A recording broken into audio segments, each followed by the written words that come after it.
तो आज की स्मैकडाउन में हमें रोमन रेंस, सीएम पंक और पॉल हेमन के बीच में कमाल का सेगमेंट देखने को मिला और इस सेगमेंट से हमें कुछ शॉकिंग चीज़ें भी पता चली। तो इस वीडियो में आज के पूरे स्मैकडाउन के शो के बारे में बात करेंगे और अब ज़्यादा टाइम वेस्ट ना करते हुए शुरू करते हैं आज की इस वीडियो को। Hello wrestling fans, welcome back to my channel. You are watching Ayush wrestling. तो शो की शुरुआत हमें देखने को मिली विमेंस वॉर गेम्स मैच की टीम रिया रिप्ली के साथ और ये पांचों सुपरस्टार रिंग में आते हैं और यहाँ पर क्राउड मामी के चैंट्स लगा रहा था। और रिया रिप्ली ने यहाँ पर ये भी कहा कि उनकी टीम में जो बंदे हैं वो सब एक दूसरे के फ्रेंड्स तो नहीं है, लेकिन ये चीज़ मैटर नहीं करती क्योंकि हम वॉर गेम्स के लिए जा रहे हैं। नियोमी भी इस चीज़ से एग्री करती है और बियांका यहाँ पर ये भी कहती है कि उनमें से एक ने जेड कारगिल को लास्ट वीक अटैक किया था, लेकिन वो नहीं जानती है कि वो कौन था। लेकिन अभी के लिए हम पाँचों वॉर गेम्स के लिए बिल्कुल रेडी हैं। इसके बाद यहाँ पर लिव मॉर्गन भी अपनी टीम को लेकर आ जाती है और यहाँ पर नाया जैक्स, बियांका ब्लेयर और बेली के बीच में जो इशू चल रहा है उसको भी पॉइंट आउट करती है और बेली का जो ईओ स्काई के साथ पास्ट रहा है उसको भी यहाँ पर मेंशन करती है। और उन्होंने यहाँ पर रिया रिप्ली की टीम को लूजर्स भी कहा, जिसके बाद नियोमी ने उन्हें शट रहने के लिए कहा और बेली ने यहाँ पर नाया जैक्स को कहा कि वॉर गेम्स के बाद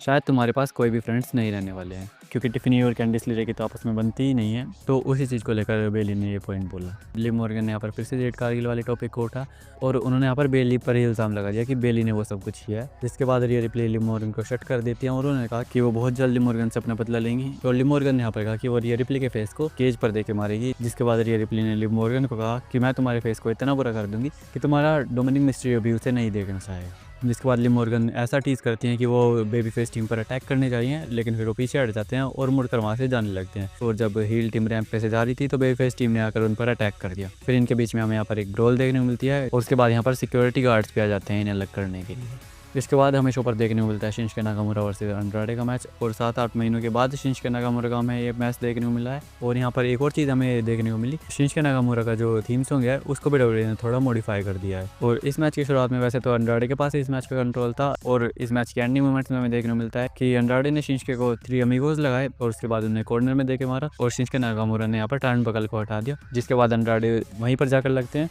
और इसका फायदा उठाकर शिंसुके ने उन्हें किनशासा लगा दिया और इस मैच को जीत लिया। मैच खत्म होने के बाद एले नाइट पर आते हैं और वो शिंसुके पर अटैक करने की कोशिश करते हैं, लेकिन शिंसुके ने यहाँ पर एले नाइट के फेस पर एक मिस्ड अटैक कर दिया। उसके बाद हमें एक बैकस्टेज सेगमेंट देखने को मिलता है जहाँ पर न्यू ब्लड लाइन के मेंबर्स थे और निकोल्डिस यहाँ पर आकर कहते हैं कि आज जो जे उसो और जेको फाटो का मैच होने वाला है उसमें तुम सारे बंदे रिंग से बैंड होगे। इसके बाद हमें DIY का एक बैकस्टेज सेगमेंट देखने को मिलता है और यहाँ पर टोमासो ciampa बहुत ज़्यादा गुस्से में थे और वो यहाँ पर ये भी मेंशन करते हैं कि कैसे वो क्लीवलैंड में अपने टाइटल्स को हारे थे और वो लूजर्स नहीं है। जिसके बाद जो निकागानो कहते हैं कि टाइम चेंज हो चुका है और टोमासो ciampa कहते हैं कि कुछ भी चेंज नहीं हुआ है, एलेक्स शेली बस पिक्चर के बीच में आ गया और मुझे फ़र्क नहीं पड़ता चाहे वो तुम्हारा मेंटोर हो या कुछ भी। और टोमासो ने यहाँ पर ये भी कहा कि क्या तुम्हारी फ्रेंडशिप टैग टीम टाइटल से ज़्यादा इंपॉर्टेंट है। जिसके बाद जो निकागानो कहते हैं कि मुझे एक और चांस दो, मैं उनसे जाकर बात करूंगा। जिसके बाद ciampa और ज़्यादा चिल्लाने लगती है और वो कहते हैं कि मैं बातें कर करके थक चुका हूँ और तुम्हारे पास एक लास्ट वीक है, अगर तुमसे ये चीज़ें हैंडल नहीं होती है तो मैं इन चीज़ों को अपनी तरीके से हैंडल करूँगा। इसके बाद हमें केविन ओवेंस का भी एक वीडियो पैकेज देखने को मिला जहाँ पर उन्होंने ब्लड लाइन के साथ उनका जो पास्ट रहा है उसी को रिकॉल किया और उन्होंने बताया कि कैसे रोमन और जेउसो ने उन पर 2-on-1 असोल्ट किया था। रोमन ने कैसे उन्हें एक गोल्फ कार्ट से उड़ा दिया था और लास्ट ईयर की रॉयल रंबल में उन पर चेयर शॉट्स के बाद चेयर शॉट्स लग रहे थे और कोडी रोड्स उसी बिल्डिंग में थे, लेकिन वो मेरी हेल्प करने के लिए नहीं आया। तो यही सारी बातें हमें इस वीडियो पैकेज में देखने को मिली। और सैटरडे नाइट्स मेन इवेंट में हमें केविन ओवेंस और कोडी रोड्स के बीच में अनडिस्प्यूटेड WWE चैंपियनशिप के लिए मैच देखने को मिलेगा।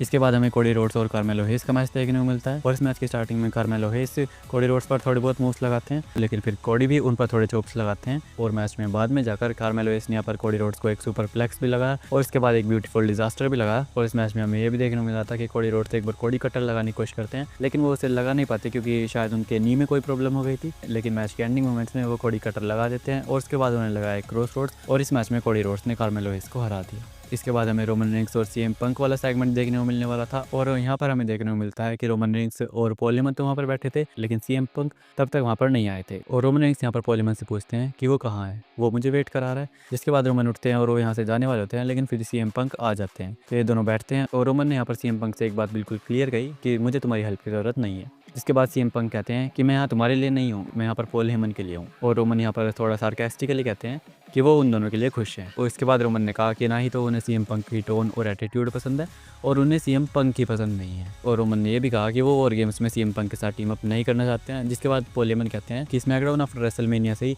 सोलो सिकोआ ने हमें चेकमेट में रखा है और अगर वो पंक की हेल्प एक्सेप्ट नहीं करते हैं तो सारी चीज़ें खत्म हो जाएगी। और पॉल हेमन ने यहाँ पर यह भी कहा कि अगर सीएम पंक उनकी हेल्प नहीं करते हैं और अगर सोलो सिकोआ ओजी ब्लड लाइन को खत्म करने में सक्सेसफुल रहते हैं तो इसके बाद वो सीएम पंक के लिए भी आने वाले हैं। और पॉल हेमन ने यह भी कहा कि अगर हम सब अलग रहते हैं तो हमें सोलो के सामने फॉल होना पड़ेगा, लेकिन अगर हम साथ रहते हैं तो हम अपने बेस्ट पे होंगे और सर्वाइव कर पाएंगे। उसके बाद सीएम पंक कहते हैं कि सोलो सिकोड़ ने उनके फ्रेंड पॉल हेमन के साथ जो कुछ भी किया उन्हें उस चीज़ का बदला चाहिए। जिसके बाद रोमन कहते हैं कि ये सिर्फ वन टाइम के लिए है, और सीएम पंक ने यहाँ पर कहा one time one favour. Roman कहते हैं ठीक है, तुम्हारा मेरे ऊपर एक फेवर रहेगा, और सीएम पंक कहते हैं नहीं, तुम पर नहीं, मेरा फेवर रहेगा आर वाइजमैन, यानी कि हमारे वाइजमैन पर। जिसके बाद सीएम पंक यहाँ से चले जाते हैं और रोमन पॉल हेमन से पूछते हैं कि सीएम पंक किस फेवर के बारे में बात कर रहा था। तो पॉल हेमन कहते हैं कि कल वॉर गेम्स है और एक बार हम उससे डील कर लें, उसके बाद हमारे पास टाइम होगा इन सारी चीज़ों के बारे में बात करने के लिए। और ऐसे ये सेगमेंट खत्म हो जाता है। और मैं आपको रेकमेंड करूंगा कि आपको ये सेगमेंट जाकर ज़रूर देखना चाहिए, क्योंकि जैसा पास्ट में हमें ब्लड लाइन के कुछ सेगमेंट्स देखने को मिले हैं जहाँ पर हमें एकदम सिनेमैटिक वाली वाइब आती है,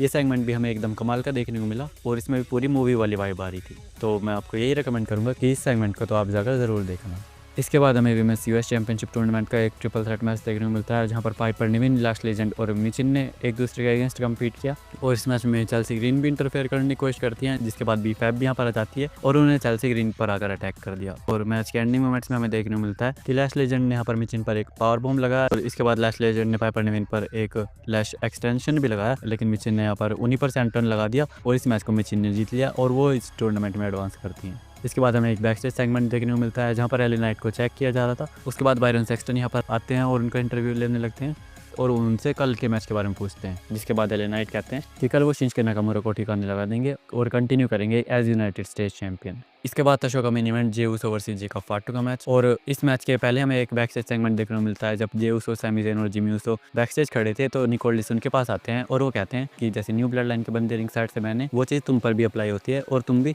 रिंग साइड से बैन रहोगे। और फिर ये मैच स्टार्ट होता है और इस मैच की स्टार्टिंग में कंट्रोल जेकब फाटू के पास था, लेकिन जे उसो ने थोड़ी देर बाद उन्हें रिंग के बाहर भेज दिया और जे ने यहाँ पर उन पर एक डाइव लगाने की कोशिश की, लेकिन जेकब फाटू ने उन्हें पकड़ लिया और उन्हें पहले रिंग पोस्ट में देकर मारा और फिर अनाउंसर डेस्क पर फेंक कर मारा। और बाद में जाकर जे उसो भी इस मैच में कमबैक करने की कोशिश करते हैं और थोड़ी बहुत स्ट्राइक लगाते हैं, लेकिन जेकब फाटू ने यहाँ पर उन पर एक स्पिनिंग स्लैम लगा दिया और उसके बाद जेकब फाटू टॉप रोप पर जाकर मूनसॉल्ट लगाने की कोशिश करते हैं, लेकिन जे उसो ने अपने नीज अप कर लिए और जे उसो के नीज जेकब फाटू के सर में लगे। जिसके बाद जे उसो ने यहाँ पर उन्हें एक स्पीयर भी लगाया और उसो स्प्लैश भी लगाया, लेकिन यहाँ पर जेकब फाटू ने किक आउट कर दिया। इसके बाद जेकब फाटू रिंग के बाहर चले जाते हैं और इसके बाद जे उसो ने अनाउंसर डेस्क के थ्रू यहाँ पर जेकब फाटू पर एक डाइव लगाई, लेकिन बाद में जेकब फाटू ने यहाँ पर जे उसो को ही अनाउंसर डेस्क के थ्रू एक समोन ड्रॉप लगा दिया। इसके बाद ये वापस रिंग में जाते हैं और जेकब फाटू ने लगाया अपना मूनसॉल्ट और इस मैच में उन्होंने जे उसो को हरा दिया, जिसका मतलब है कि कल जो सर्वाइवर सीरीज में हमें वॉर गेम्स मैच देखने को मिलेगा उसमें न्यू ब्लड लाइन के पास एडवांटेज है। और मैच खत्म होने के बाद न्यू ब्लड लाइन के मेंबर्स भी वहाँ पर निकल कर आते हैं और न्यू ब्लड लाइन के सारे बंदे